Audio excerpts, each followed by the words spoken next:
الحمد لله وكفى وسلام على عباده الذين اصطفى أما بعد أعوذ بالله من الشيطان الرجيم بسم الله الرحمن الرحيم وأما الجدار فكان لغلامين يتيمين في المدينة وكان تحته كنز لهما وكان أبوهما صالحا فأراد ربك أن يستخرجا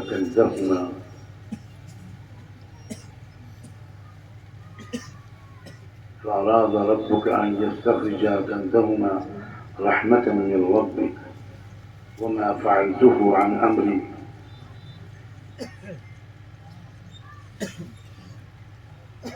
سبحان ربك رب العزة عما يصفون وسلام على المرسلين والحمد لله رب العالمين. اللهم صل على سيدنا محمد وعلى آل سيدنا محمد وبارك وسلم.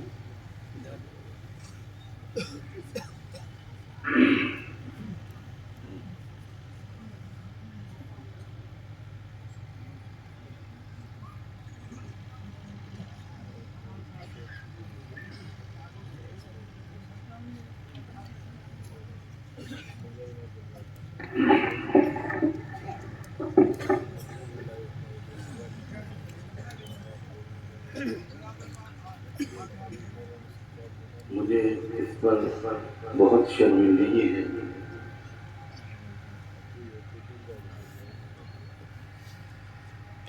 کہ 40-50 سال سے تقریباً میوات میں آنے کی خواہش اور شوق تھا، لیکن اللہ جانے کیا مصلحت ہے کہ میں اتنی تاخیر سے میوات پہلی بار آ سکا ہوں۔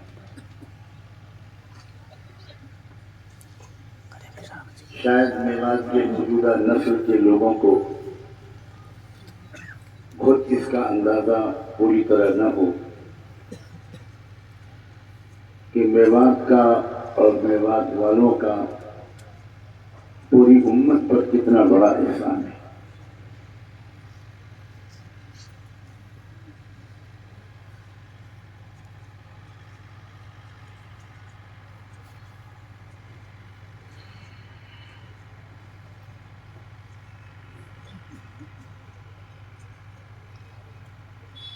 آج سے تقریباً 100 سال پہلے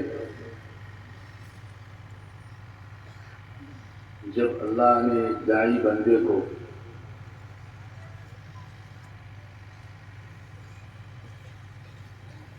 دین کی طلب پیدا کرنے کا ایک بہت عجیب طریقہ عطا فرمایا،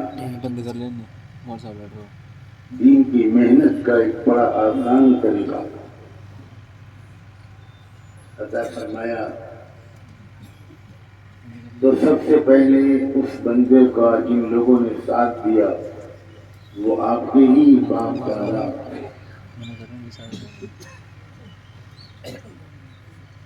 اور اس ساتھ دینے کی برکت سے وہ عظیم دعوت جس طرح پورے عالم کے کونے کونے میں پہنچی اور کروڑوں لوگوں کا تعلق اپنے رب سے، رب کے رسول سے، رب کی کتاب سے جس طرح جڑا، مجھے پورا یقین ہے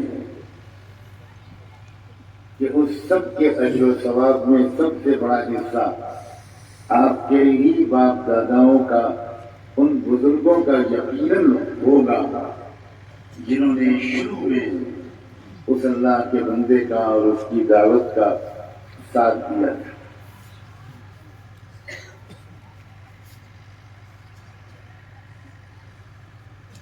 ایک زمانے سے میرے دل میں یہ شوق تھا، تمنا تھی کہ میں خود اس زمین کو جا کر دیکھوں، اس بستی کو دیکھوں۔ میں نے اچھا خاصا وقت میاں محراب کے ساتھ گزارا۔ مدینہ منورہ میں تقریباً 1 سال میں ان کے ساتھ رہا۔ میاں جی موسیٰ، میاں جی عبدالرحمن، کتنے لوگ تھے جن کو خود میں نے پایا، اور کتنے وہ تھے جن کا تذکرہ اپنے بزرگوں سے، اپنے والد سے، حضرت مولانا سید ابوالحسن علی ندوی صاحب سے، حضرت مولانا فرید احمد خان صاحب مہاجر مدنی سے، اور بھی نہ جانے کتنے بزرگوں سے میں نے تذکرہ سنا۔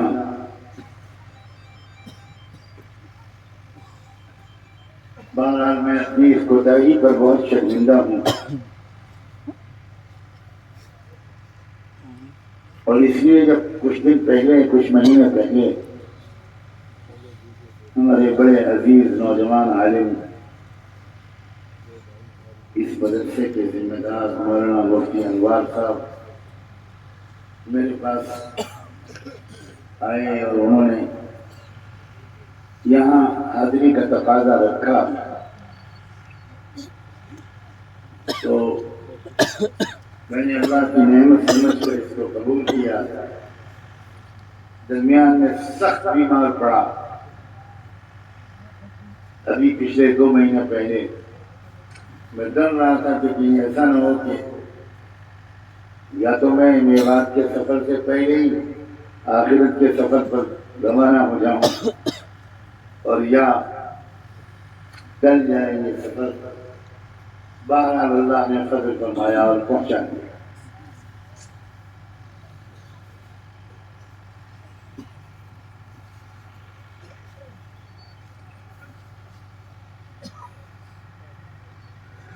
ایک آیت پڑھی تھی میں نے شروع میں سورہ کہف کی۔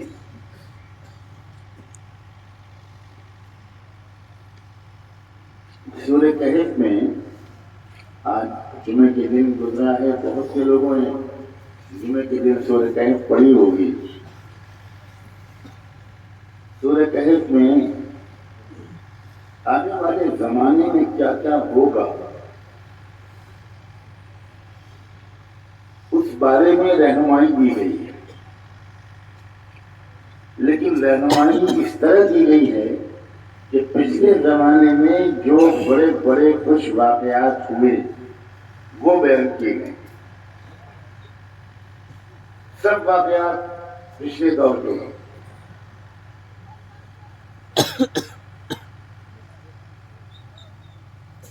لیکن رہنمائی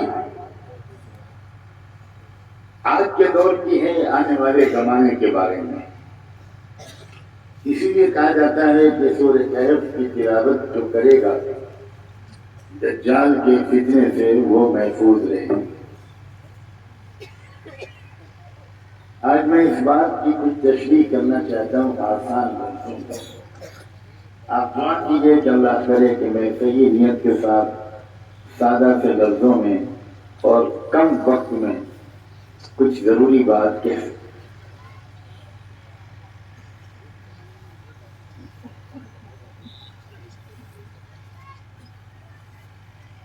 ایک واقعہ جو سورہ کہف میں پچھلے زمانے کا بیان کیا گیا وہ حضرت موسیٰ علیہ السلام کا واقعہ ہے، ایک اور بزرگ شخصیت کے ساتھ جن کا نام لوگ عام طور پر حضرت خضر کے لیتے ہیں۔ قرآن میں تو یہ نام نہیں آیا، لیکن روایات میں آیا ہے، اور انہی کے ساتھ جو 2-3 واقعے آئے ہیں اس میں سے ایک واقعہ وہ ہے جس کے ایک حصے کے بارے میں نے وہ آیت پڑھی۔ وہ یہ تھا کہ وہ جو لمبا سفر طے کیا موسیٰ علیہ السلام نے حضرت خضر کے ساتھ، گہری سمجھ حاصل کرنے کے لیے ان لفظ پر ذرا غور کرنا. هل اتبعك على ان تعلمني مما علمت رشدا. بہت گہری سمجھ کی ضرورت پڑتی ہے زمانے کے مختلف حالات میں حالات کا مقابلہ کرنے کے لیے. ہمت کی بھی ضرورت پڑتی ہے اور بہت زیادہ سمجھداری کی بھی ضرورت پڑتی ہے.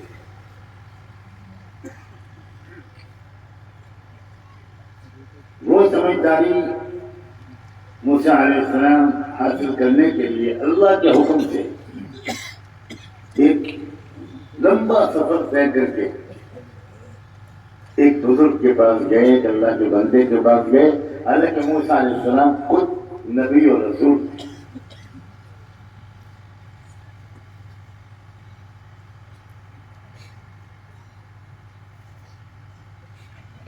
اور ان کا علم سکھانے کا بہت نرالا انداز تھا. وہ کوئی تقریر نہیں کرتے تھے، بیان نہیں کرتے تھے، کتاب نہیں پڑھاتے تھے، لیکن غضب کا انداز تھا ان کا سمجھداری کی باتیں سکھانے کا. لمبا سفر تھا دونوں کے ساتھ.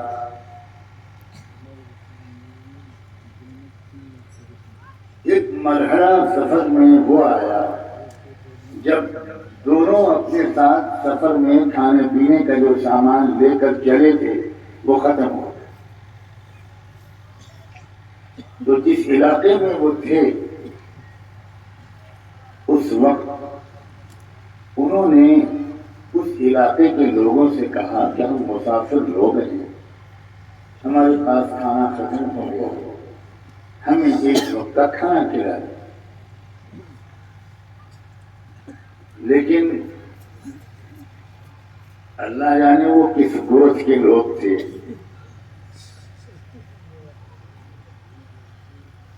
جو انہوں نے صاف انکار کر دیا. میوات والے تو ڈانٹ ڈانٹ کے کھلاتے ہیں، اور اگر کوئی انکار کر دے تو اس کی خیریت نہیں.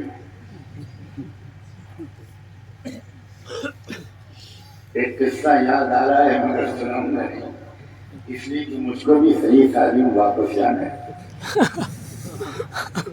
یہ بہادر راجپوتوں کے بیچ میں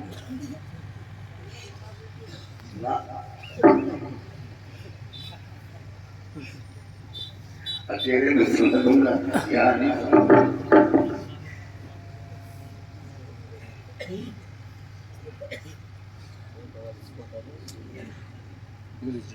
جن لوگوں نے ان مسافروں کو ایک وقت تک کھانا کھلانے کا سے بھی انکار کر دیا، اسی علاقے میں ایک مکان کی دیوار بالکل گرنے کے قریب تھی، آدھی سے زیادہ یا اس سے بھی زیادہ گر چکی.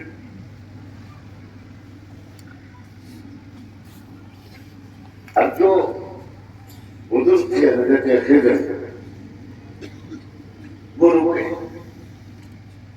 اور انہوں نے اس گٹی دیوار کو یا اس گرتی ہوئی دیوار کو مرمت کر کے پھر سے کھڑا کر دیا. موسیٰ علیہ السلام کو پھر ایک مرتبہ پریشانی ہوئی. موسیٰ علیہ السلام نے کہا لو شئت لاتخذت علیہ اجرا. ان بے مربتوں نے تو ایک وقت کا کھانا بھی نہیں کھلایا اور آپ نے ان کی دیوار کھڑی کر دی، ان سے 2 پیسے بھی نہیں لیے. کچھ مزدوری تو لیتے آپ ان سے.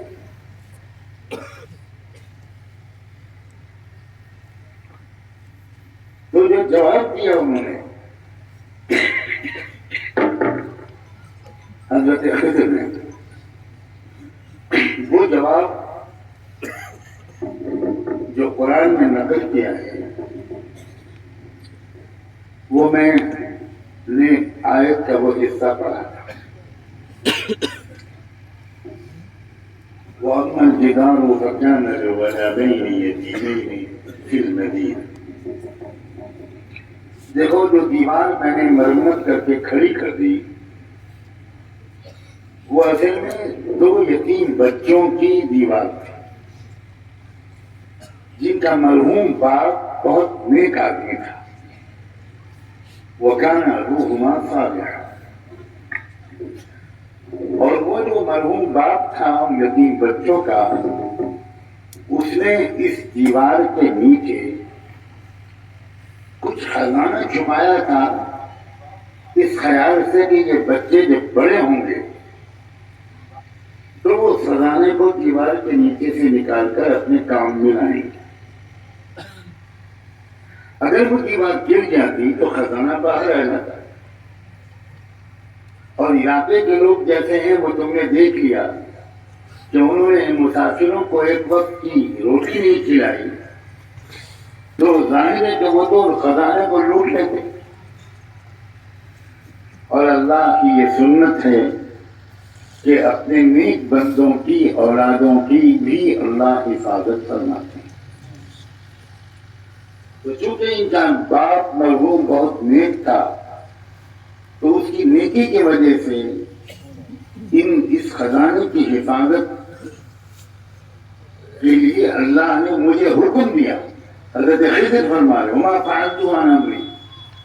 اللہ نے مجھے حکم دیا کہ میں دیوار کھڑی کر دوں اس کے نیچے خزانے کو چھپا دوں. لیکن یہ ہمیشہ خزانہ چھپا نہیں رہے گا. حتی یبلغا اشدہما ویستخرجا کنزہما رحمتا من ربک. یہ بچے جب بڑے ہوں گے تو اس وقت یہ اس خزانے کو نکالیں گے اور کام میں لائیں گے.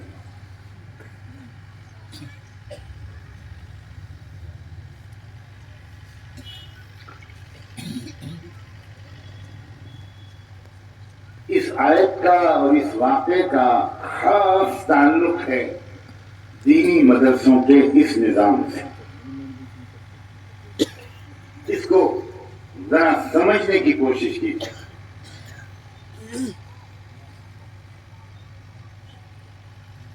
ہمارے ملک میں دینی تعلیم و تربیت کا جو نظام چل رہا تھا وہ نوابوں، زمینداروں، جاگیرداروں، سرمایہ داروں ان کی مدد سے چل رہا تھا. وہی خرچے اٹھاتے تھے. مسجد کے امام، مدرسے کے طلباء، اساتذہ سب کچھ وہی اٹھاتے. ریاست رامپور کا میں نے پورا دستور پڑھا ہے رامپور کی رضا لائبریری میں کہ کتنا لاکھوں روپیہ ہر مہینہ وہ پورے علاقے کے مسجدوں اور مدرسوں کے لیے ریاست رامپور کی آمدنی کا وقف ہوتا تھا. اسی طرح ریاست بھوپال، ریاست حیدرآباد، یو پی کی ریاستیں، جوناگڑھ کی ریاست، بہت سی ریاستیں تھیں جن کا یہ حصہ تھا. اب جب انگریز حکومت یہاں آ گئی ہمارے ملک میں تو اس نے ساری ریاستوں کی آمدنیوں کو بین کر دیا. یہ سوچ کر کہ جب یہ آمدنی کا ذریعہ ختم ہوگا تو دھیرے دھیرے نہ مسجد رہے گی نہ مدرسہ. اور جب نہ مسجد رہے گی نہ مدرسہ رہے گا تو پھر اسلام بھی نہیں رہے گا.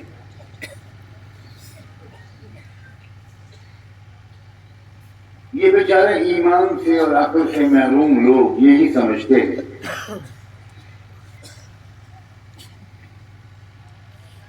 پہلے بھی سمجھتے تھے، آج بھی سمجھتے ہیں. پہلے بھی اللہ نے حفاظت کر کے دکھائی تھی، آج بھی حفاظت کر کے دکھائی.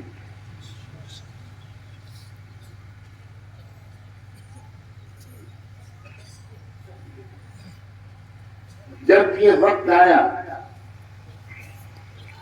تو ہمارے کچھ اللہ والوں کو اللہ تعالیٰ نے یہ اشارہ دیا، خواب کے ذریعے آیا ہو، دل میں خیال آیا ہو، آپس کے مشورے میں یہ بات آئی ہو کہ بھئی سورہ کہف پر غور کرو. میں نے بڑے بڑے اکابر سے وہ بات سنی ہے جو میں بہت مختصر کر کے عرض کر رہا ہوں. جب سورہ کہف پر ہمارے اکابر نے غور کیا، حجت الاسلام حضرت مولانا قاسم نانوتوی ہوں یا ان کے شیخ حضرت حاجی امداد اللہ مہاجر مکی ہوں، ان حضرات کے ذہن میں یہ آیت آئی کہ اس آیت میں تمہارے سوال کا جواب ہے. جیسے انہوں نے حضرت خضر میں گرتے ہوئی دیوار کے نیچے اس کو مرمت کر کے خزانے کو چھپا دیا تھا، ویسے ہی تم مدرسوں کی کچی عمارتوں کے نیچے اس اسلام اور علم کے خزانے کو چھپا دو. اس کو ضائع نہیں کرنے دے گا اللہ، اس لیے کہ اس حدیث، تفسیر، فقہ، قرآن، تاریخ، سیرت، ادب، یہ سارے جو مدرسے میں علوم پڑھائے جاتے ہیں، ان علوم کو مرتب کرنے والے نیک لوگ تھے. وَكَانَ أَبُوهُمَا صَالِحًا، اور نیک لوگوں کے چھوڑے ہوئے خزانوں کو اللہ ضائع نہیں ہونے دیتا. تو مدرسوں کی کچی دیواروں کے نیچے اس خزانے کو محفوظ کر دیا گیا، اور آج دنیا دیکھ رہی ہے. ہم اور آپ نہیں سمجھ پا رہے، یہ ہماری کم سمجھی ہے. اور جن صاف لفظوں میں یہ باتیں آپ کے سامنے ہمیں کہنی چاہیے، شاید ہماری کوتاہی ہے کہ ہم اتنے صاف لفظوں میں نہیں کہہ رہے.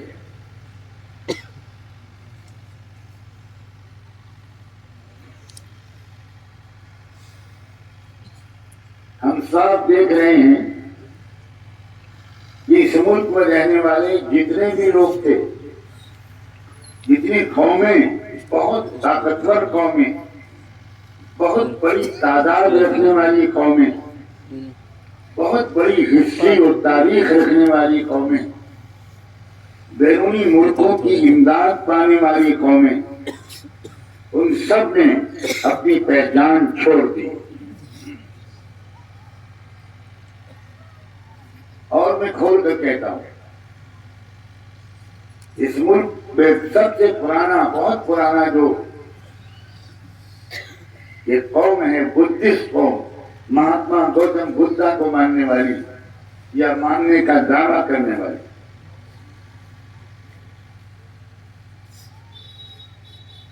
ان سب نے، پوری بدھسٹ قوم نے، جن کی کروڑ کی تعداد ہے اس ملک میں، انہوں نے مان لیا کہ ہم بدھسٹ جو ہیں وہ بھی، ہم بھی ہندو ہی ہیں.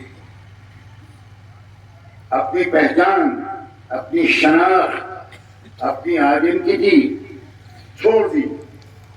ذرا سا ظلم ہوا، ذرا سا دباؤ ڈالا گیا، زندہ جلائے گئے. یہ زندہ جلانے والی بات کوئی نئی نہیں ہے. سب سے زیادہ اس ملک میں بدھسٹوں کو جلایا گیا تھا، ڈرایا دھمکایا گیا تھا. 1 لاکھ بدھسٹ بھکشوؤں کو، ان کے مذہبی رہنماؤں کو ایک دن میں جلایا گیا. اس ظلم سے تنگ آ کر انہوں نے کہا، بھائی ہماری جان بخش دو، ہم کو جینے دو، تم جو کہو گے ہم مان لیں گے. چنانچہ بھارت کے سنویدھان تک میں لکھ دیا گیا، بھارت کے دستور تک میں لکھ دیا گیا تو بدھسٹ ہندو ہیں اور سب بدھسٹ مانے ہوئے بیٹھے ہیں. جین مذہب بہت مالدار ترین لوگ ہیں. پورے دیش میں سب سے زیادہ مالدار جینی لوگ ہوتے ہیں. تعداد کم ہے ان کی، لیکن دولت سب سے زیادہ انہیں کے پاس ہے.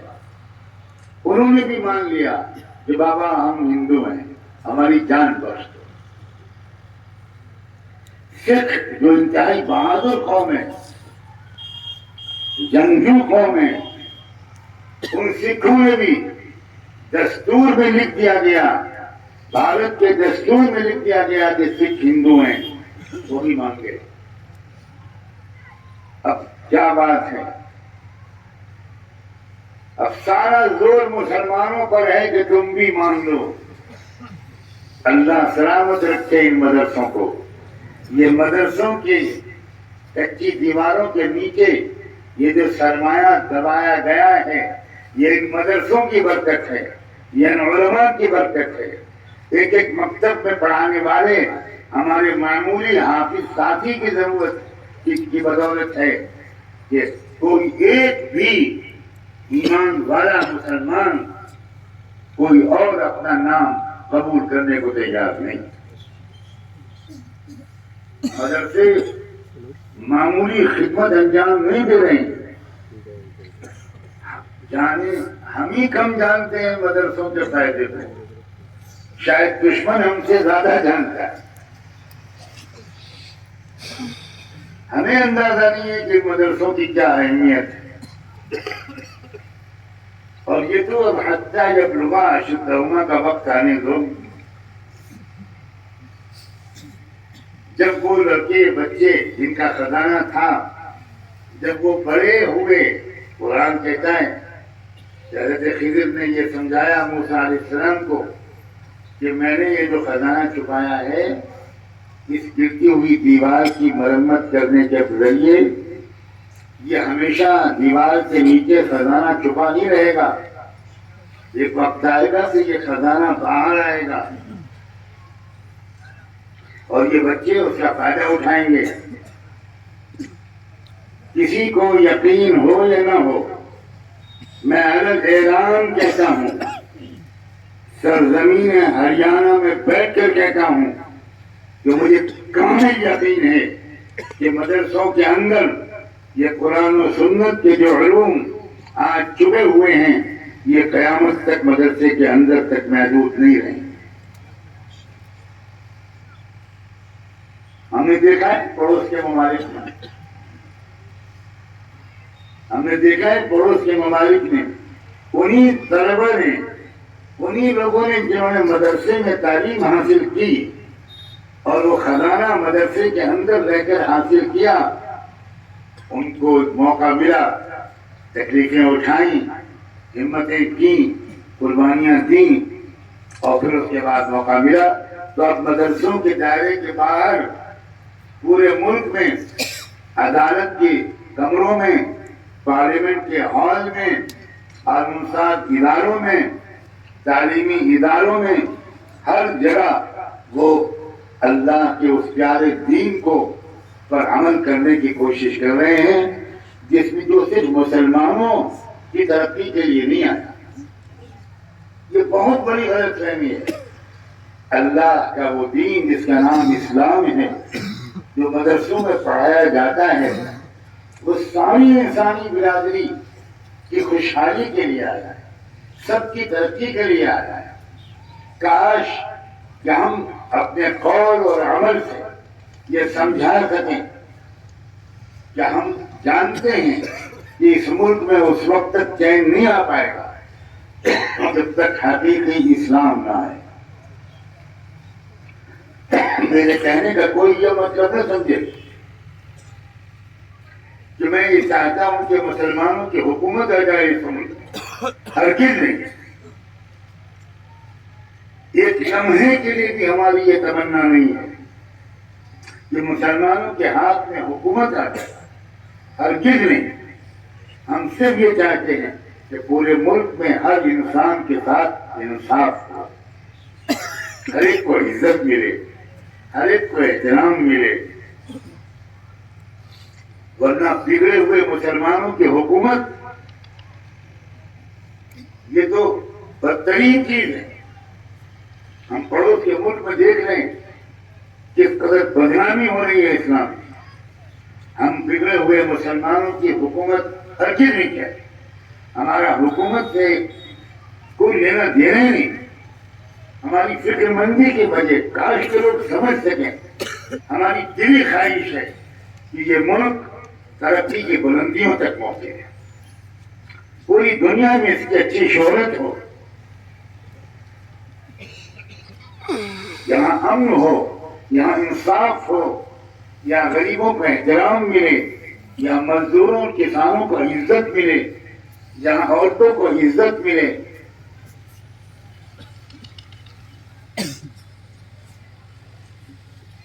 اور یہی تعلیم اصل میں مدرسے میں دی جاتی ہے۔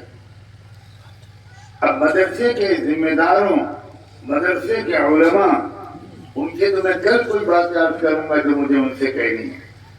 آج بھی بڑی تعداد میں نوجوان علماء یہاں موجود ہیں۔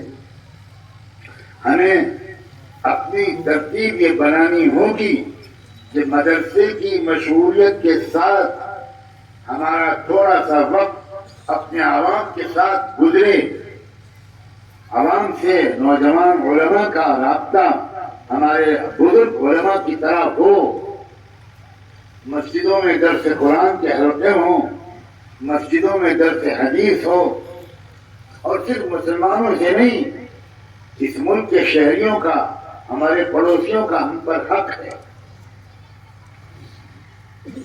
ہم ان سے بھی پیار و محبت کی بات کریں، ان کے دکھ درد میں شریک ہوں، ان کی خوشیوں میں شریک ہوں، ان کے لیے نیک تمنائیں ہمارے دل کی گہرائیوں میں ہوں۔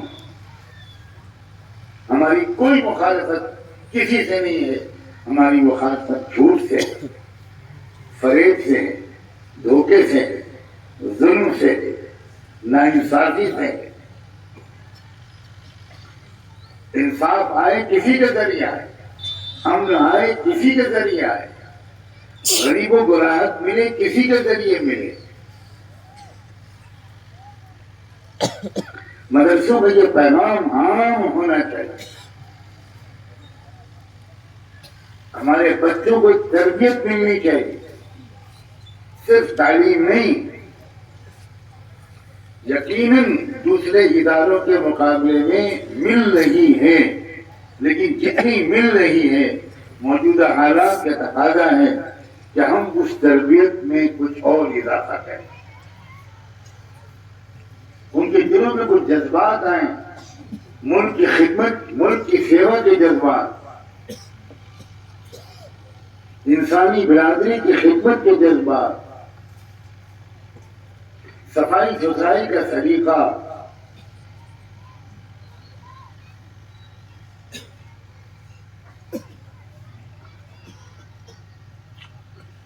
افسوس کے ساتھ کہنا پڑتا ہے کہ مسلمانوں کے گھروں میں، مسلمانوں کے گھروں کے سامنے، مسلمانوں کے محلوں میں وہ صفائی نہیں رہتی جو اسلام سکھاتا ہے۔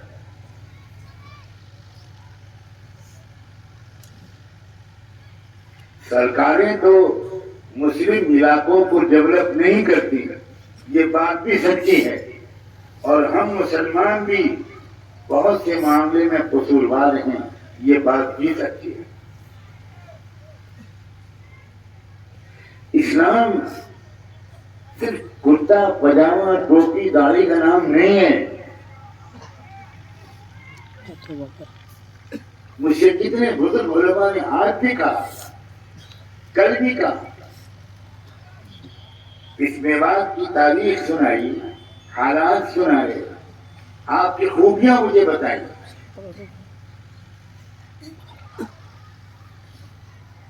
اور کچھ ایسی باتیں بتائیں جو مجھے نہیں معلوم تھی، اور مجھے معلوم ہو کر بہت دکھ ہوا۔ مجھے بتایا آپ کے بزرگ علماء نے، اللہ ان کے سائے کو دراز فرمائے، انہوں نے فرمایا ہمارے نوجوانوں میں شراب عام ہو گئی ہے۔ میں سوچ بھی نہیں سکتا تھا، رب کعبہ کی قسم میں سوچ نہیں سکتا تھا کہ میوات کے علاقے کے بارے میں کوئی یہ بات نہیں۔ اگر بہت سچے مستند فقہ علماء یہ بات کہنے والے نہ ہوتے تو میں یقین نہیں کر سکتا۔ شراب اور میوات کا مسلمان، شراب اور میوات کا نوجوان۔ یہ بھی بتایا کہ نوجوان بڑی تعداد میں جوا کھیلنے لگے، سکے میں پھنس گئے۔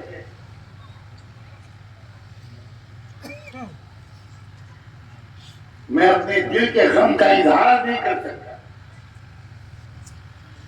آپ کو کچھ خبر نہیں ہے کہ دنیا کے علماء بزرگوں کے اندر میوات کے بارے میں کیا تصورات ہیں، اور میوات کی نئی نسل ہمارے پیارے یا عزیز نوجوان یہ کدھر جا رہے ہو میرے عزیز نوجوانوں؟ یہ کیا کر رہے ہو تم؟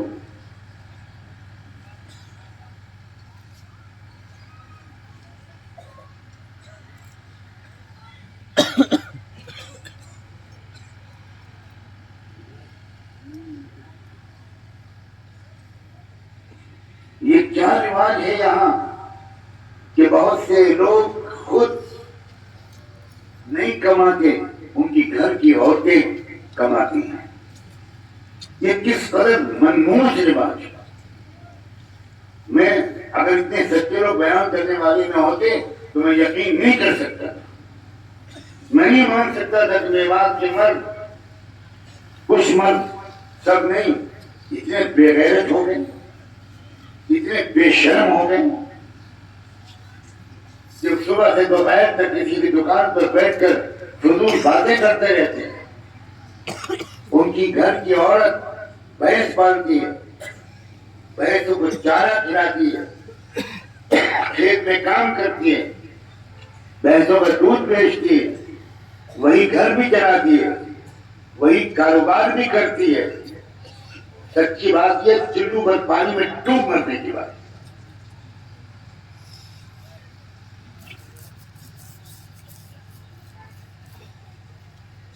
اسلام تو بہت بڑی بات ہے، یہ تو انسانیت کی بھی گری ہوئی چیز ہے، حیوانیت ہے۔ اللہ کے بندو ایسا مت کر،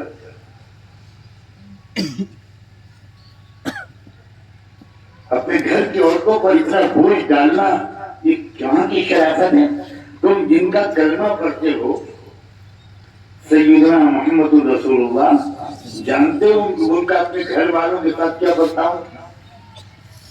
مہمان آتے تھے تو اللہ کے رسول خالی گھر میں آرڈر نہیں کرتے تھے کتنے مہمان آتے ہیں کھانا پکاؤ، حضور گھر میں آتے تھے اور اس کے بعد کہتے تھے اچھا ایسا ہے میں آٹا گھومتا ہوں، میں روٹی پکا دوں گا، تم ذرا سالن پکا دو تاکہ تمہاری مدد ہو جائے۔ یہ وہ اللہ کا بندہ کرتا تھا، سید الاولین والآخرین، رحمت دو عالم، امام الانبیاء، سرور کائنات محمد رسول اللہ صلی اللہ علیہ وآلہ وسلم، جن سے زیادہ مشہور انسان آسمان کی آنکھوں نے کبھی دیکھا نہیں۔ کتنا کام کا بوجھ تھا ان کے اوپر، کتنا دل میں درد تھا، کتنی بڑی ذمہ داری تھی، اس کے باوجود گھر والوں کا ساتھ دینا۔ بکری کا دودھ خود دودھتے تھے، کہتے تھے نہیں تم اور کام کر رہے ہو، میں دودھ خود دوں لوں۔ یہ ہے اسلام۔ یہ کس اسلام، کون سے اسلام کے قائل ہیں میوات کے وہ مسلمان شوہر جو خود کاروبار نہیں کرتے، بیویوں سے کاروبار کراتے ہیں؟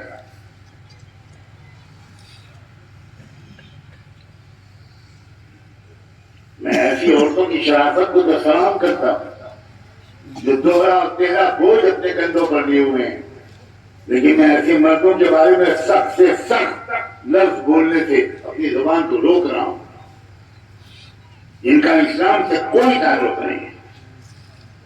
اسلام پھر دوہراتا ہوں، کرتے پجامے اور ٹوپی کا نام نہیں ہے۔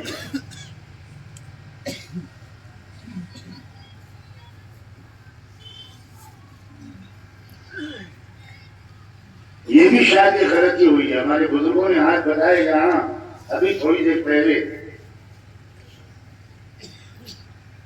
کہ بہت سے برے کاموں کی برائی کھل کر بیان ہی نہیں کی گئی۔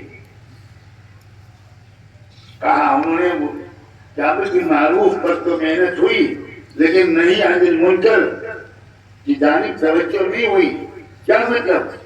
برائیوں کو کھل کر ان کو برا نہیں بتایا گیا، تو نیکیاں بھی چل رہی ہیں اور برائیاں بھی چل رہی ہیں۔ یاد رکھیں میرے قابل احترام بزرگوں، میرے عزیز دوستوں، میں بہت محبت کے ساتھ کہہ رہا ہوں، نیکیاں کم ہوں لیکن برائیاں زندگی میں نہ ہوں، گناہ نہ ہوں، یہ اسلام سکھاتا ہے نیکیاں زیادہ نہ ہو آپ سے نقصان نہیں ہوگا، لیکن برائیاں اور گناہ ہوں تو چاہے جتنی نیکیاں ہوں۔ جب بھی کوئی شخص رحمت عالم صلی اللہ علیہ وآلہ وسلم سے درخواست کرتا تھا اے اللہ کے رسول کوئی نصیحت فرما دیجیے، ایک صحابی نے درخواست کی اذنی یا رسول اللہ واوجز،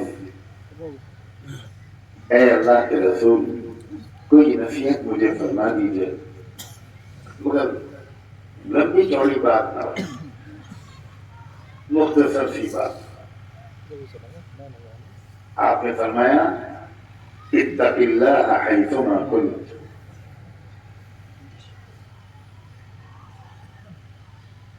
بس یہ سمجھو جہاں پر بھی ہو گناہ سے بچنا۔ تقویٰ نیکیاں کرنے کو نہیں کہتے، تقویٰ گناہوں سے بچنے کو کہتے۔ فرمایا جہاں بھی ہو گناہ سے بچنا، بازار میں ہو، کھیت میں ہو، گھر میں ہو، شادی کے موقع پر ہو، کہیں ہو، تم گناہ سے بچو۔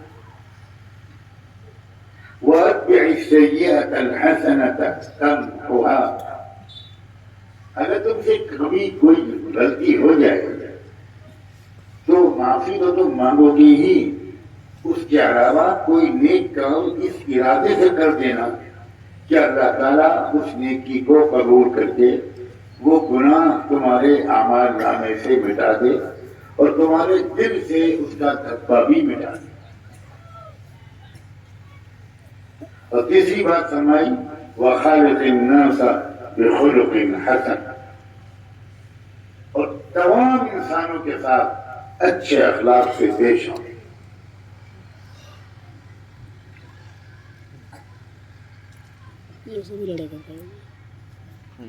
میری بڑی دل کی گہرائیوں سے یہ گزارش ہے آپ کہ اس کو ایک رسمی سا جلسہ مت بنائیے گا، توبہ کر کے اٹھیے گا، زندگی کو اور بہتر بنانے کے ارادے کے ساتھ چن کر اپنے اندر سے گناہوں کو نکالیے گا۔ زیادہ باتیں کرنا، فضول باتیں کرنا، ہر یہ زور سے بولنا، اس کو بھی گناہ کہا گیا۔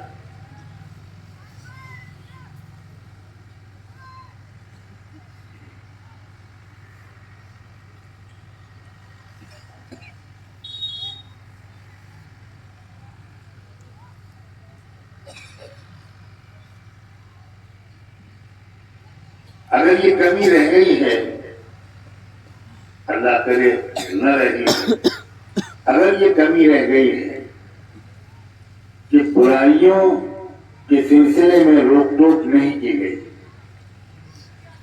اور بہت سی برائیاں دین کی محنت کے باوجود، جماعتوں میں نکلتے رہنے کے باوجود وہ خاندانوں میں وہ برائیاں چلتی چلی آ رہی ہیں، تو اب وقت آ گیا ہے کہ ان برائیوں کو بھی چھوڑ دیا جائے۔ پورے اسلام پر آؤ اللہ کے بندو، پورے اسلام پر آؤ، اسلام کا تھوڑے سے حصے پہ عمل کرو اور باقی حصے کو چھوڑ دو، یہ اللہ کے یہاں معاف نہیں ہوگا۔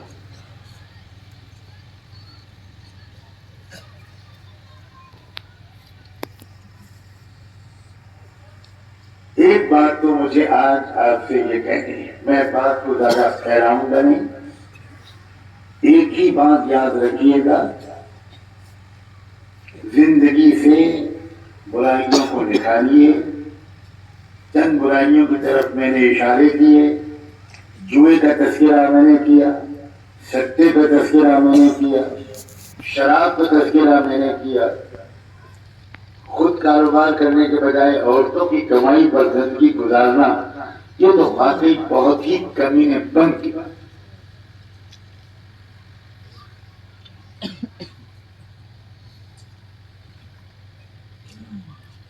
ہمارے نوجوان انہیں کچھ خبر ہی نہیں کہ ان کے آبا و اجداد کون تھے،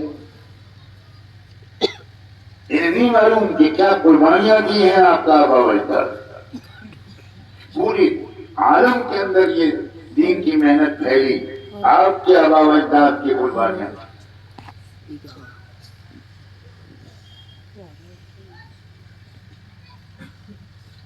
آپ ان کی اولاد ہو،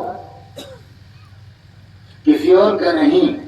اپنے باپ داداؤں کا تو خیال کرو، ان کی عزت کا تو خیال کرو.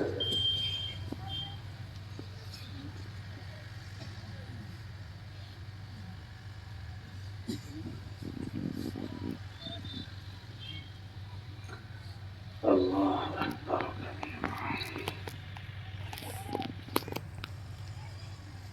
دوسری بات دیکھو، وہ بھی آج میں مختصراً کہہ دوں. قرآن ہی کے حوالے سے اللہ تعالیٰ نے اپنی کتاب میں ایک جگہ پر ارشاد فرمایا ہے، والذین کفروا بعضهم اولیاء بعض الا تفعلوه تکن فتنة فی الارض وفساد کبیر. اللہ نے فرمایا کہ دیکھو کفر والے جو ہیں، انکار کرنے والے لوگ، سچائیوں کو جھٹلانے والے لوگ، یہ تو سب اکٹھا ہو گئے، ایک دوسرے کے مددگار ہیں. ان میں آپس میں اتحاد ہو رہا ہے. یہ سب مل جل کر چراغ محمدی کو بجھانے پر تلے ہوئے ہیں. اللہ نے فرمایا الا تفعلوه، اے ایمان والو، اگر تم ایک نہیں بنو گے، اگر تمہارے اندر کی برادری کے جھگڑے رہے، ذاتی بات رہا، پتہ نہیں کس کس قسم کی خرافات رہی، اور تم ایک امت نہیں بنے، ایک امت کے اعتبار سے تمہاری سوچ نہیں بنی، تو یاد رکھنا اللہ نے فرمایا تکن فتنة فی الارض وفساد کبیر. زمین میں بہت تباہیاں آئیں گی، قتل و غارت گری ہوگی، بہت زیادہ بگاڑ پھیلے گا. کیا ہم نہیں دیکھ رہے کہ آج فتنہ و فساد زمین میں پھیل رہا ہے؟ اس کے باوجود اگر ہم ایک نہیں ہو رہے کلمے کی بنیاد پر، قرآن کی بنیاد پر، دامن مصطفیٰ کے حوالے سے، اگر ہم طرح طرح کی چھوٹی چھوٹی چیزوں میں جھگڑ رہے ہیں، ذرا ذرا سی چیزوں پر آپس میں اختلافات ہیں، ایک دوسرے سے حسد اور جلن، دوسرے کی ترقی کو دیکھ کر ہم خوش نہیں ہوتے، پریشان ہوتے ہیں، تو اللہ نے فرمایا پھر تم کو اس تباہی اور قتل و غارت گری سے کوئی بچا نہیں پائے. اب سوچو ذرا، کچھ سوچ سکتا تھا؟ میں نے آج جمعہ بھی کہا تھا، کوئی سوچ سکتا تھا کہ لوگ اس طرح آئیں گے، ہماری نوجوانوں کو زندہ جلا دیں گے، لوگ آئیں گے اور ٹریکٹر چلاتے ہوئے کسی بچے کو مار ڈالیں گے؟ یہ کوئی سوچ سکتا تھا میوات میں یہ ہوگا؟ کیا ہو گیا ہے خدا کے بندوں؟ غیرت کہاں چلی گئی؟ ہمارے ملک کا قانون بھی یہ کہتا ہے کہ اگر کوئی تم پر حملہ کرے تو تم مقابلہ کرو، مقابلے کے بغیر مر جانا، یہ تو ہمارے ملک کا قانون بھی اس کو بہت بڑی برائی مانتا ہے. ہمارے قانون کے الفاظ میں پرائیویٹ ڈیفنس، اس کا ایک قانون لکھا ہے ہمارے مجموعے قوانین میں. کیا ہو گیا ہمارے دلوں کو؟ عجیب گھبراہٹ، خوف، بزدلی، مایوسی. تم بہادروں کی اولاد ہو، تم سپاہ گروں کی اولاد ہو. شاید تم کو خود اپنے بزرگوں کی تاریخ نہیں معلوم، شاید تمہیں خود نہیں معلوم میب کون کون ہوا کرتی تھی. انگریز حکومت ڈرا کرتی تھی میبوں سے.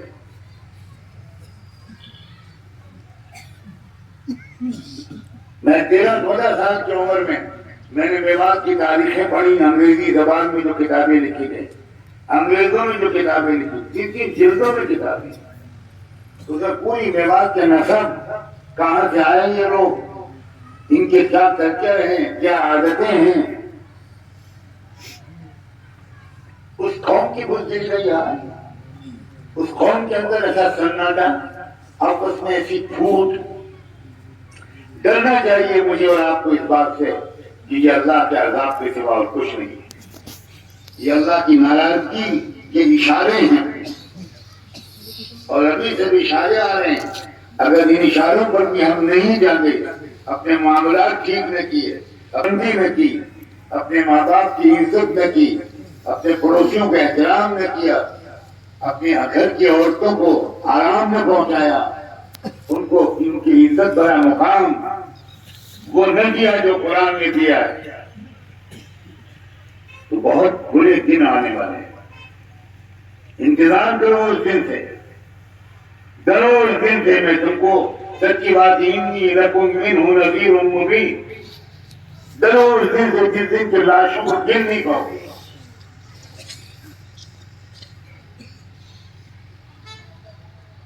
ابھی بھی کچھ نہیں بگڑا ہے، قوموں پر حالات آتے ہیں۔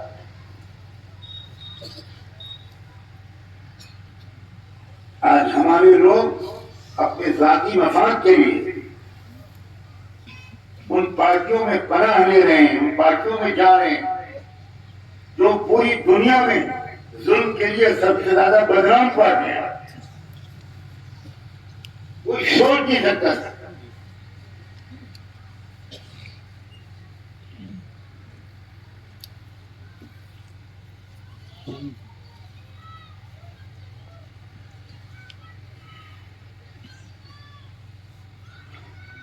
ہمارا یقین اللہ کی ذات پر سے ہٹ گیا ہے۔ کیا ہے اللہ کی قدرت اور کیا ہے اللہ کا قانون، یہ اللہ تعالیٰ فوراً مداخلت کیوں نہیں کر رہے؟ اللہ کبھی جلدی مداخلت نہیں کرتا، اللہ تعالیٰ بہت انتظار کرتا ہے، بہت انتظار کرتا ہے۔ اگر اللہ کا قانون جلدی مداخلت کا ہوتا تو سب سے پہلے ہم ہی لوگ تباہ کر دیے گئے۔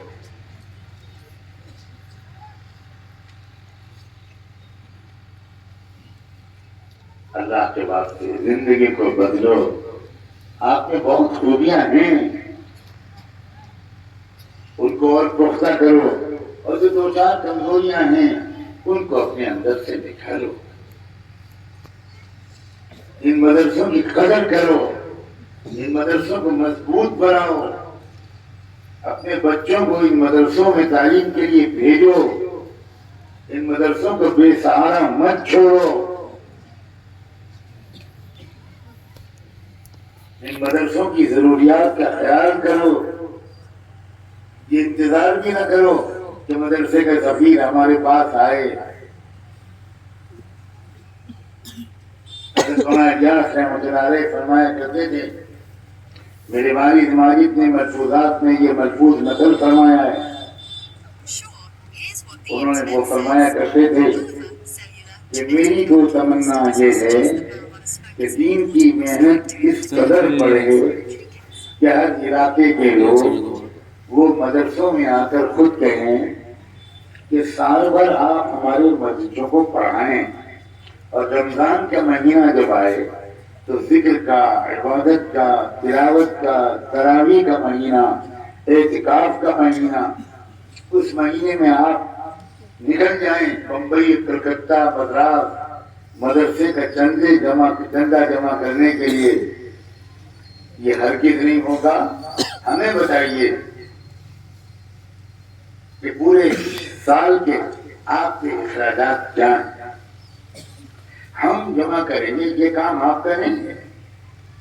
آپ کا کام ہمارے بچوں کو پڑھانا ہے، اور رمضان کے روحانی مہینوں میں ہمیں قرآن سمجھائیے، ہمارا قرآن ٹھیک کر دیجیے، ہمارا ایمان مضبوط کر دیجیے، اور مدرسے کا سال بھر کا خرچہ ہم بستی والے جمع کر کے آپ کو لا کر دے دیں گے۔ تاکہ آپ سال بھر مدرسہ چلائے. آپ بہت بڑا کام کر رہے ہیں. آپ ہی بچوں کو پڑھائے بھی اور آپ ہی رمضان جیسے مہینے میں شہروں کی سڑکوں پر گھر گھر جا کر ذلیل و خوار ہوں. یہ ہم نہیں ہونے دیں گے. فرمایا کرتے تھے حضرت مولانا ریاض کہ میرے دین کی اس محنت کا مقصد یہ ہے کہ لوگوں کے اندر علم دین کی اہمیت اتنی آ جائے کہ وہ مدرسے کے استادوں سے کہیں چندہ جمع کرنا آپ کا کام نہیں ہے، چندہ جمع کرنا ہمارا کام ہے. کہاں ہے جماعتوں میں نکلنے والے ساتھی؟ کہاں رہ گئی وہ فکر؟ ہوگی چند افراد میں، لیکن عام طور پر یہ جو مزاج بن گیا. دعوت تبلیغ کی محنت بہت عظیم ترین محنت ہے. سب پہلوؤں کا اس میں لحاظ، میں جملہ دہراتا ہوں، سب پہلوؤں کا اس میں لحاظ ہے. وہ کوئی ادھوری قسم کی دعوت نہیں ہے، وہ کوئی ادھوری قسم کی دین کی محنت نہیں ہے. ہم نے اس کو ادھورا بنایا ہے. یہ ہماری کم ہمتی ہے، یہ ہماری جہالت ہے، ورنہ وہ محنت تو سب پہلوؤں پر نظر رکھتی ہے. مولانا محمد علی جوہر علماء تو جانتے ہی ہوں گے کہ وہ کتنی عظیم شخصیت تھی. بہترین انگریزی زبان لکھتے تھے، انگریزی میں ایک اخبار نکالتے تھے. حضرت مولانا ریاض رحمۃ اللہ علیہ نے مولانا محمد علی جوہر کو خط لکھا اور یہ لکھا کہ بہت دنوں سے میری شدید خواہش ہے کہ میں آپ کی خدمت میں ایک درخواست پیش کروں. آج میں اپنے دل کے تقاضے سے بے قرار بے تاب ہو کر وہ خط آپ کو لکھ رہا ہوں.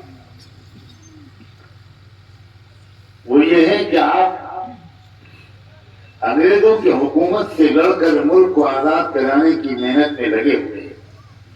اگر آپ اپنی صلاحیت کو انگریزوں کو اسلام کی دعوت دینے کی طرف لگا دیں اور آپ برطانیہ کے پورے ملک کے لوگوں کو آپ اسلام سمجھائیں، ان کو اسلام سے مانوس کرنے پر آپ کی صلاحیت صرف ہو، تو دو نتیجوں میں سے کوئی ایک نتیجہ نکلے گا. یا تو وہ قبول کر لیں گے، تب تو کیا کہنے، دنیا اور آخرت دونوں جگہ ان کو کامیابی ملے گی. اور یا وہ قبول نہیں کریں گے تو اگر دعوت دینے کے باوجود وہ انکار کریں گے تو اللہ کا جو غصہ آج ہماری طرف متوجہ ہے وہ ہم سے ہٹ کر ان کی طرف متوجہ ہو جائے. سب پہلوؤں پر ان کی نظر تھی.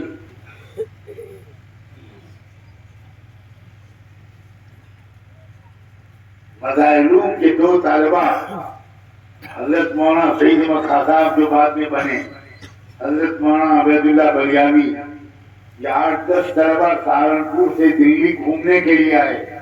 نوجوان تھے، بالکل 16-17 سال کی عمر تھی. آئے دلی گھومنے کے لیے، لیکن سوچا کہ ہم لوگ تو مدرسے کے طلبہ ہیں، کہاں ٹھہریں گے، کہاں کھائیں گے.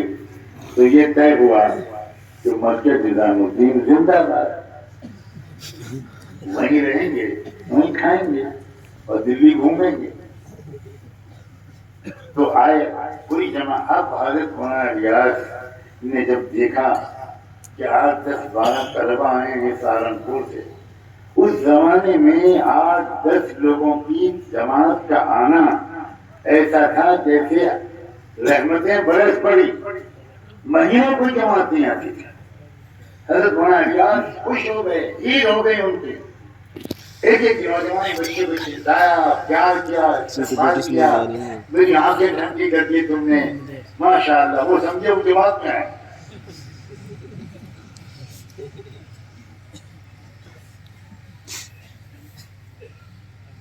اس کے بعد ان کو خوب ناشتہ واشتہ کرایا اور اس کے بعد کیا، اچھا بچوں تھوڑا آرام کر لو، تم لوگ سفر سے آئے ہو، میں بھی تھوڑی دیر کے بعد آتا ہوں. وہ اپنے غلجے میں چلے گئے. اور جب وہ چلے گئے تو لڑکے سب ہو گئے، تو لڑکے تو پھر لڑکے آپ بیٹھے وہ دیکھنے میں حضرت جبریل لگتے، اندر سے اللہ جانے۔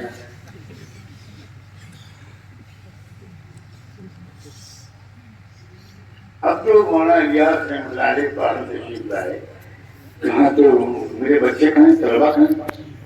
تو لوگوں کا حضرت وہ تو گئے، کہاں گئے؟ ان کا کوئی بتایا نہیں انہوں نے، کہ سامان ان کا سامان تو رکھا، کیا ہو گیا نہیں، کہاں چلے گئے؟ اب دیکھو یہ ہے داعی، نماز پڑھ کے اللہ سے معافی مانگی کہ اللہ مجھ سے غلطی ہو گئی۔ حضرت تھانوی تو بہت سمجھدار ہیں، جب بھی کوئی آتا ہے وہ پہلی ہی ملاقات میں پوچھ لیتے ہیں کہاں سے آئے ہیں، کس مقصد سے آئے ہیں، کتنا قیام رہے گا، سب پوچھ لیتے ہیں۔ اور میں نے کچھ پوچھا ہی نہیں، میں تو بڑا دیہاتی دہقانی آدمی، اللہ میری غلطی کی وجہ سے میرے بچوں کو تکلیف نہ ہو، وہ جہاں بھی گئے ہیں خیریت سے رہیں اور حفاظت سے واپس آ جائیں۔ دن بھر حضرت مولانا الیاس نے ایک لقمہ کھانا نہیں کھایا، کھانا دسترخوان لگا، لوگوں نے کہا کہ تم لوگ کھا لو، میں تو بچے جب آئیں گے تب کھاؤں۔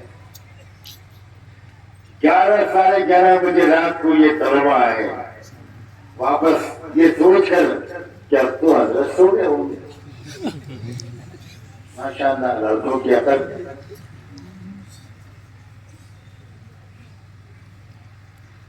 اور انہیں نہیں معلوم تھا کہ وہ جس کے پاس آئے ہیں وہ ان کے ماں باپ سے زیادہ ان سے پیار کرتا ہے۔ تو حضرت مولانا الیاس رحمۃ اللہ علیہ ٹہل رہے تھے ان کے انتظار میں، اور رو رو کے دعائیں مانگ رہے تھے، اللہ میرے بچے خیریت سے آ جائے، اللہ میرے بچے خیریت سے آ جائے۔ جب یہ لڑکے واپس آئے تو ایک دم سے حضرت مولانا الیاس خوش ہو گئے، سب کو پھر چمٹایا، سب لوگ خیریت سے ہیں، سب لوگ ٹھیک ہے ماشاء اللہ، نہ ڈانٹا نہ پوچھا کہاں چلے گئے تھے، پوچھا بھی نہیں، بتایا بھی نہیں، کچھ نہیں، بلکہ یہ فرمایا ارے بھائی دسترخوان لگاؤ، میں تو صبح سے بھوکا ہوں، طے کیا تھا جب تک بچے نہیں آئیں گے میں کھانا نہیں کھاؤں گا۔ اب لڑکے تو شرمندہ، وہ تو دلی کی نہاری یہاں تک بھر کے آئے وہی نکلنا باقی تھا بس۔ اب کھائیں کیا کریں، کیسے کہیں کہ ہم تو کھا کے آئے، یہ سوچ کر کہ حضرت بھوکے ہیں، شرم کے مارے دسترخوان پہ بیٹھ گئے، اور سنا ہے ہم مولویوں کے پیٹ کئی منزل کے ہوتے ہیں، first floor, second floor, third floor, lift لگانے کی ضرورت پڑے گی۔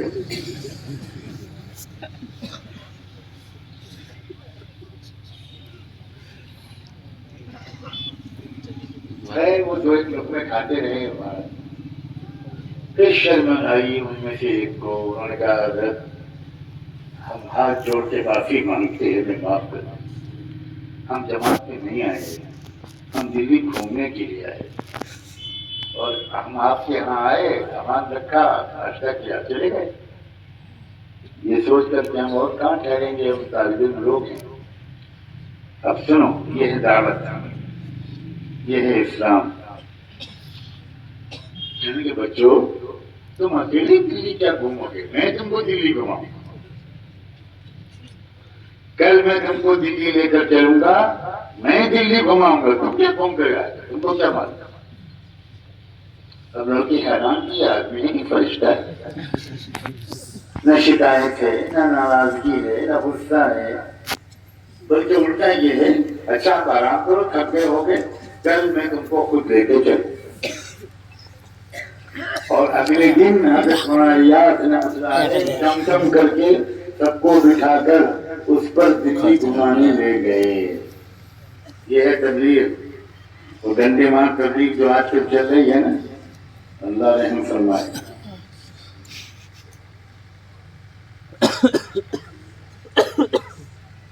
اب جیسے گھمانے لے گئے، سب سے پہلے جامع مسجد ہے، اور جامع مسجد میں سیڑھیوں کو اوپر چڑھنے کے بعد فرمایا اب دیکھو یہاں سے لال قلعہ،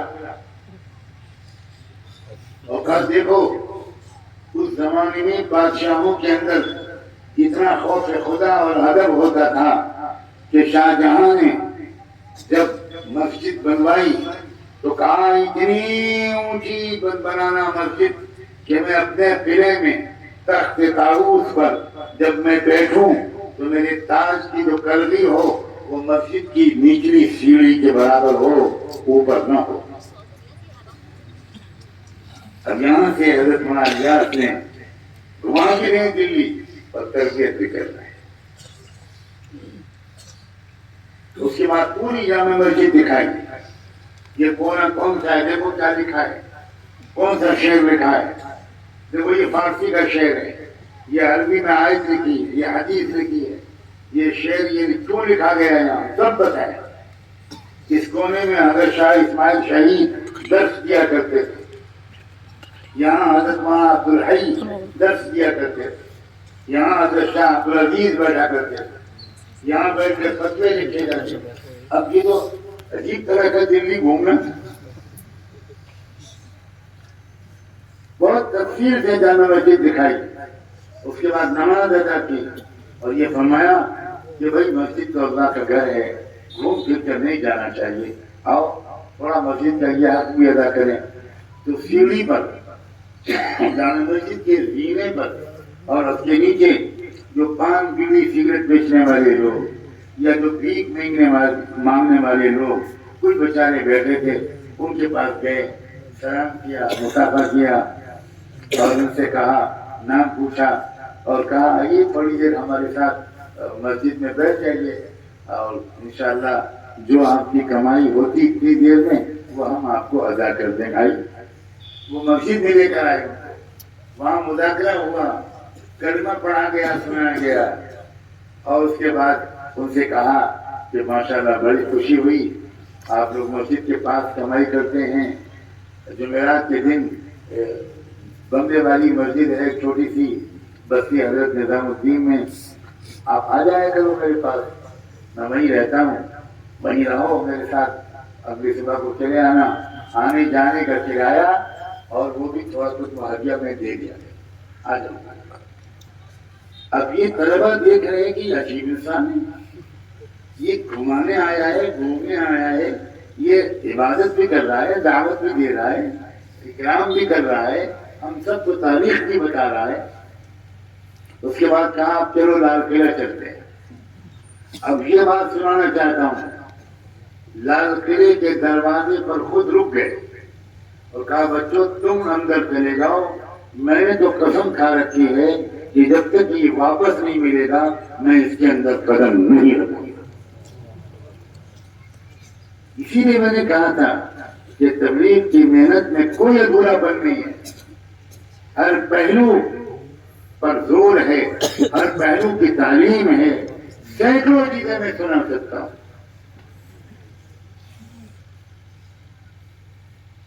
کیا حمیت، کیا غیرت،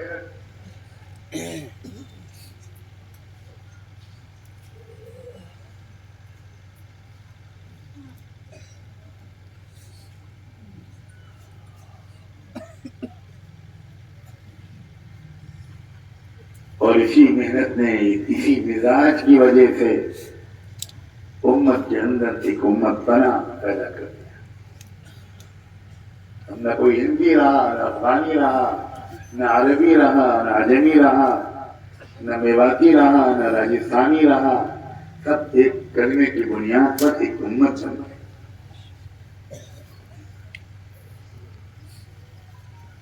پھر سے دوبارہ اللہ کرے، اللہ کرے، اللہ کرے، اسی سرزمین میوات سے ہمارے اکابرین کی قیادت اور رہنمائی میں، اسی سرزمین میوات سے یہاں کے علماء، یہاں کے مدارس، یہاں کے تبلیغی احباب اور ساتھی اور ذمہ داران، ان سب کی محنتوں سے، توجہ سے ایک بار پھر یہ پورا دین زندہ ہے۔ پورے دین پر آؤ، اللہ کے پورے دین پر آؤ، پورے دین پر آؤ۔ میں کیوں کہہ رہا ہوں کہ پورے دین پر آؤ؟ آپ سمجھدار ہو، آپ خود سمجھو۔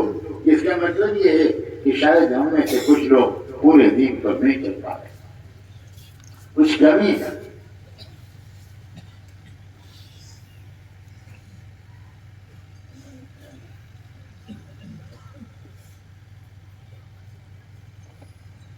اس پورے دین پر اگر ہم آئے نا تو اس ملک کو سکون مل جائے گا. اس ملک کے جھگڑے ختم ہو جائیں.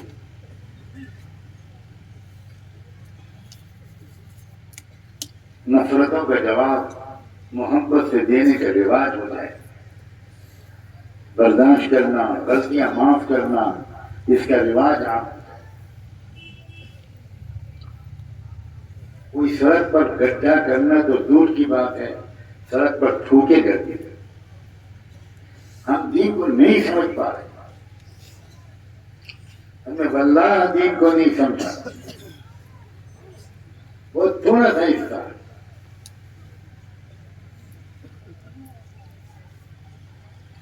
بڑا حصہ ہم میں سے بہت سو کی زندگی کے اندر دین کا ابھی نہیں آیا.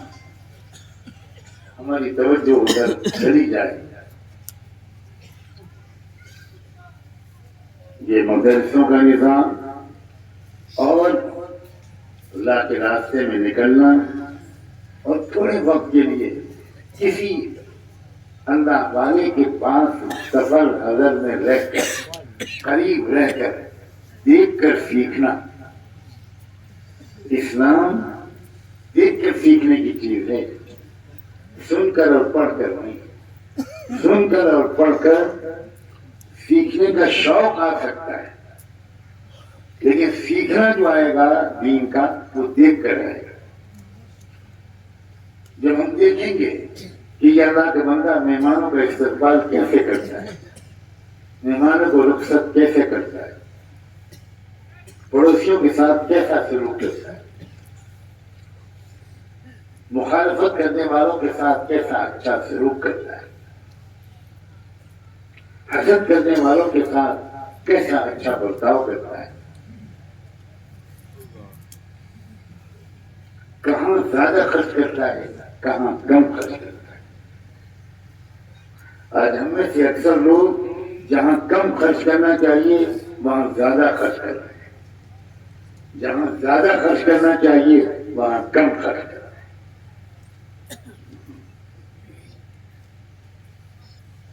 ایک بنیاد آپ کے یہاں موجود ہے. اس بنیاد پر اسلام کی ایک پوری خوبصورت عمارت اب ہمارے نوجوان علماء اللہ کرے عوام کو اپنے ساتھ لے کر کھڑی کرنے کی کوشش کریں اور کر رہے ہیں. مجھے وہی قدر کھینچ کر لائی. جس وقت یہ آئے مولانا انوار صاحب اور ان کے ساتھی، تو بس میرا دل درد سے بھر آیا کہ یہ اللہ کا بندہ اتنی دور آیا ہے. میرے جیسے بہت معمولی گمنام آدمی کو بلانے کے لیے اور ایسی جگہ بلانے کے لیے جہاں جانے کے لیے میں کب سے طرف رہا. 2-3 مرتبہ پروگرام بنا اور نہیں آ سکا. بار اللہ نے پہنچا دیا اور اتنا بہترین پروگرام رپیڈ ہوا. جنگل میں منگل کی بالکل کا ایک سما ماشاءاللہ یہاں دیکھنے میں آ رہا ہے. قدم قدم پر مدرسے ہیں، مکاتب ہیں ماشاءاللہ. مکتبوں میں پڑھانے والے حضرات سے جملہ میں کہہ دوں، اللہ کے واسطے اپنے کام کو معمولی مت سمجھنا، معمولی مت سمجھنا.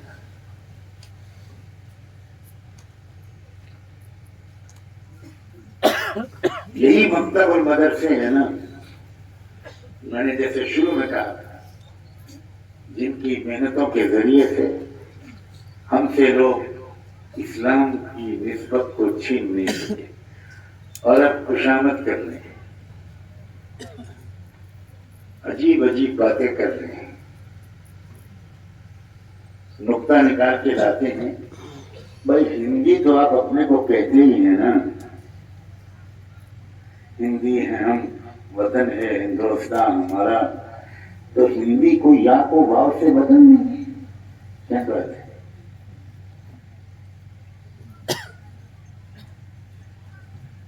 یعنی اب یہ اسٹیج آ گیا ہے کہ خوشامد ہو رہی ہے اور بیوقوف بنانے کی کوشش ہو رہی ہے. بیوقوفوں، بیوقوفی تم کو مبارک ہو. چھٹے ہوئے بیوقوف اس وقت ماشاءاللہ کہیں بیٹھے ہیں.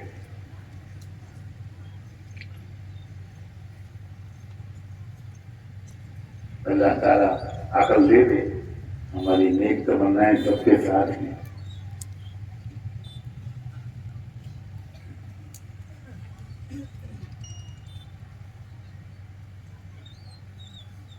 یہ تو بار بار کہا جاتا ہے کہ مان لو کہ آپ ہندو ہو.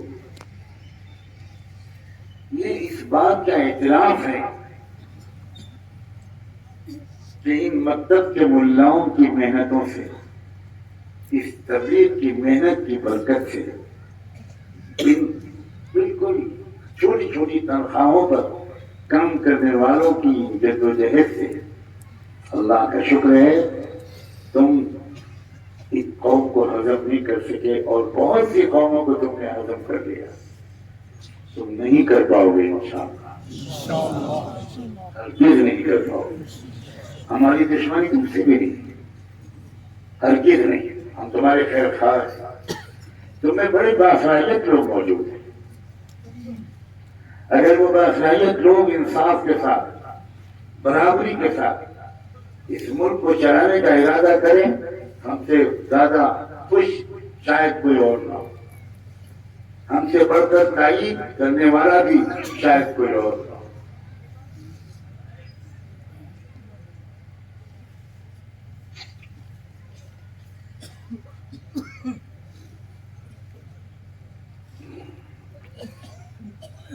مجھے امید ہے انشاءاللہ کہ یہ 2-3 باتیں جو میں نے عرض کی ہیں یہ یاد رہیں گی آپ کو.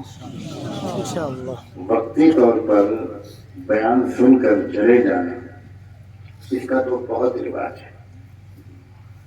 مسلمانوں سے زیادہ جلسے شاید کسی اور قوم میں نہیں ہوتے.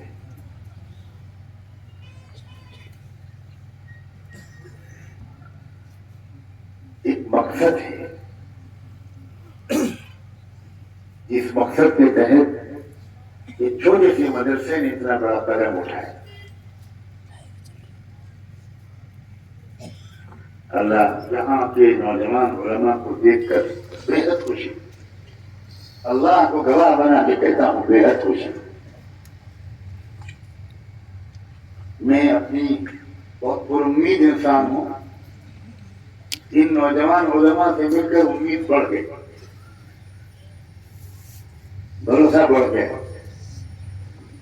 انشاءاللہ آپ سب ان کا ساتھ دیتے رہیں گے.